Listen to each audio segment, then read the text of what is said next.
Good afternoon, Robert Scribbler. This is July 9th, 2018. Welcome to another one of my climate change and clean energy video blogs.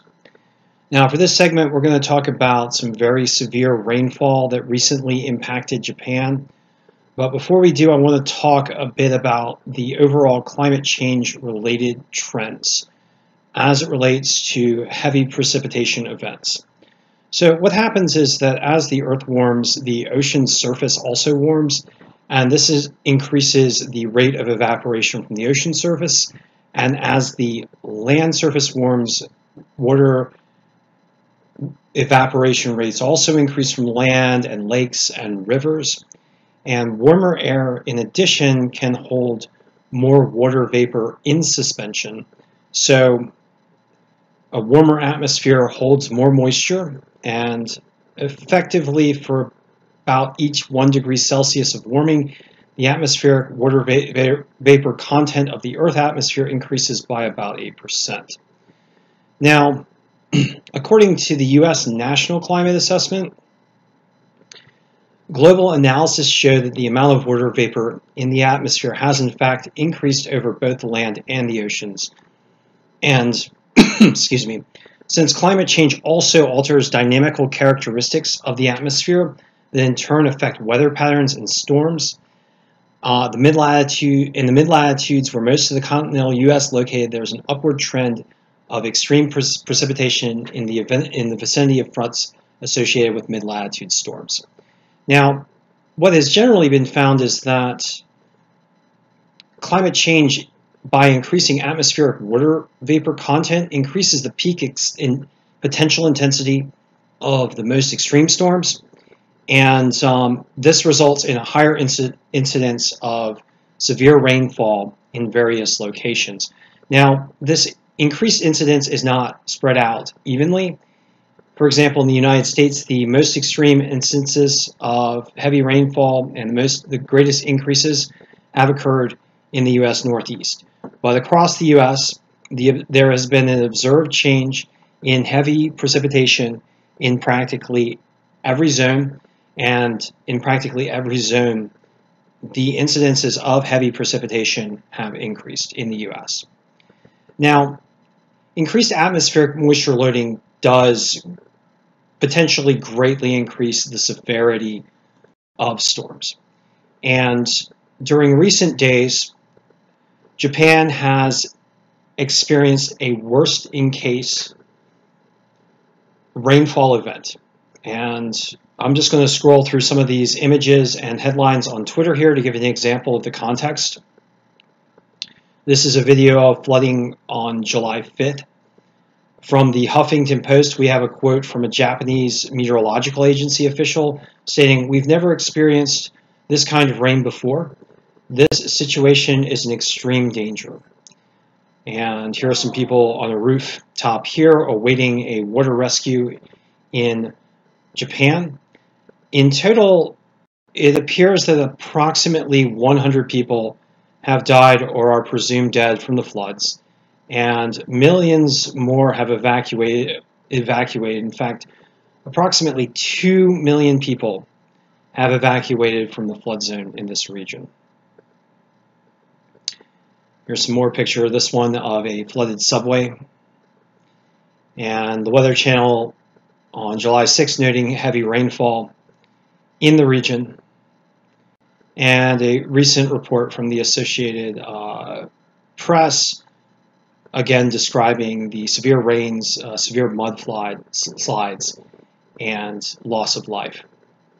So what occurred here? What were the factors that were involved?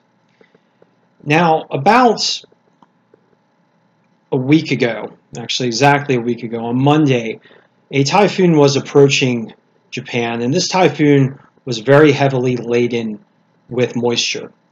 And as the typhoon approached, it drew in this massive amount of moisture over southern and western Japan in a kind of tropical synoptic flow. You had a lot of southerly winds coming up and scooping up these very high atmospheric moisture levels. And the white and the blue These are tropical levels of moisture, in some cases potentially record levels of moisture.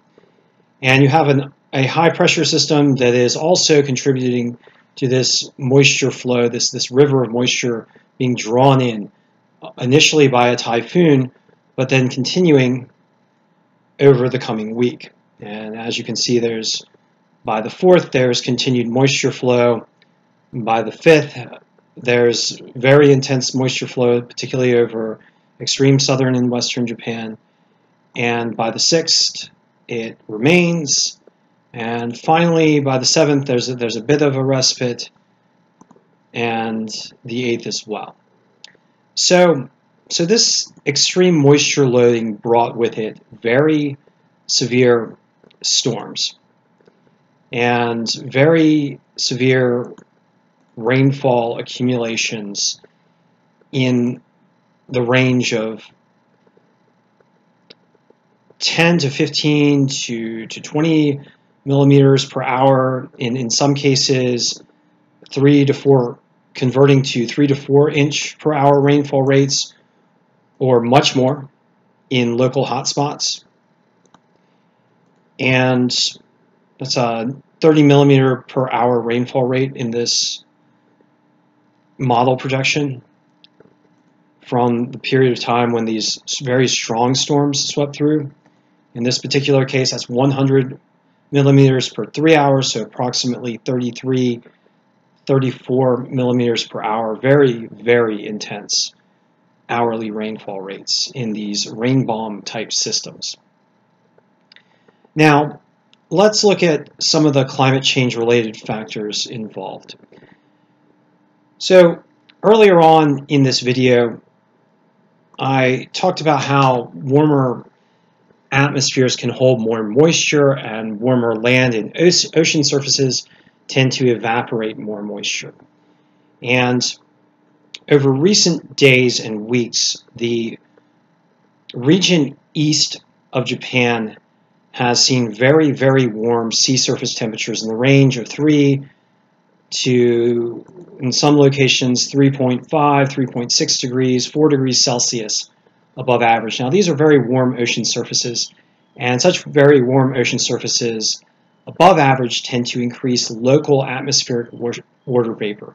In addition, you have a high pressure system over this warmer than normal ocean zone, circulating very warm tropical moisture in from the south, and this clockwise circulation has been pulling moisture up from also a warmer than normal tropical zone east of the Philippines and feeding moisture into Japan.